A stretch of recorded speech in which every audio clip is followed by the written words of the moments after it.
এককালীন অর্থ গ্র্যাচুইটি সহ মাহবুব আলী জাকির দুই সন্তান ও পরিবারের পাশে থাকতে সর্বোচ্চটাই দেবে বিসিবি। যমুনা টিভিকে এমনটাই জানিয়েছেন সভাপতি আমিনুল ইসলাম বুলবুল। আর প্রথম ম্যাচ জয়ের পর জাকিকে উৎসর্গ করেছেন অধিনায়ক মোহাম্মদ মিঠুন। দোয়া চেয়েছেন নাজমুল হোসেন শান্ত। ঢাকা ক্যাপিটালসের সহকারী কোচ মাহবুব আলী জাকির আকস্মিক মৃত্যুতে শোকের ছায়ায় দেশের ক্রিকেট। নিজেদের প্রথম ম্যাচে রাজশাহীকে হারিয়ে ঢাকা জয় পেলেও জাকির শূন্যতা অনুভব করেছে ক্রিকেটার থেকে বোর্ড সংশ্লিষ্ট সবাই। অধিনায়ক মোহাম্মদ মিঠুন তো প্রথম ম্যাচের জয়টা উৎসর্গ করে দিয়েছেন পরপারে পাড়ি দেয়া কোচকে। এটা তো কারোরই কাম্য না, আনএক্সপেক্টেড একটা ঘটনা। আর এটা আমি মনে করি যে বাংলাদেশ ক্রিকেটের জন্য এবং টোটাল ক্রিকেটের জন্য অনেক বড় লস। প্রতিপক্ষ দলের ক্রিকেটাররাও যে ভাঙা মন নিয়েই খেলেছেন ম্যাচ।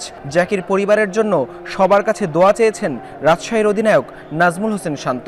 এতটুকু রিকোয়েস্ট করব যে সবাই ওনার জন্য দোয়া করবেন এবং কারো কাছে যদি কোনো ভুল ত্রুটি হয়ে থাকে সেক্ষেত্রেও ওনাকে ক্ষমা করে দিবেন। আর ওনার ফ্যামিলির জন্য এটা অনেক কঠিন একটা ব্যাপার, বাট দূর থেকে হলেও ওনার ফ্যামিলির পাশে থাকার চেষ্টা করবেন। দীর্ঘ সময় বিসিবির সঙ্গী এই পেস বোলিং কোচের প্রয়াণে শোকাহত বিসিবির সভাপতিও।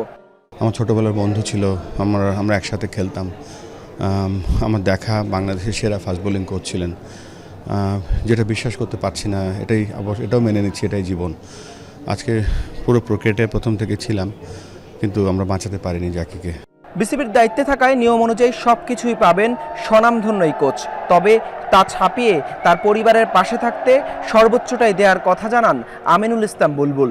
মাহবুব আলী জাকির ব্যাপারটা একটু অন্যরকম, কারণ তিনি কর্মরত অবস্থায় ইন্তেকাল করেছেন। সেখানে কিছু গ্র্যাচুইটি বা যেই নর্মাল প্রফিট অ্যান্ড ফান্ডগুলোর বাইরে গিয়ে আমরা এককালীন একটা ভালো অ্যামাউন্ট দেওয়ার চেষ্টা, ভালো খারাপ জানি না, ভালো একটা চেষ্টা করব এবং তাকে আমরা কন্টিনিউয়াস সাপোর্ট করার চেষ্টা করব, যেহেতু তার ছেলে এবং মেয়েরা পড়াশোনা করছে, সেই দিকগুলো দেখব।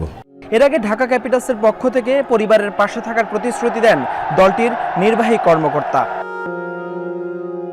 হাসান আল মারুফ, যমুনা স্পোর্টস, সিলেট।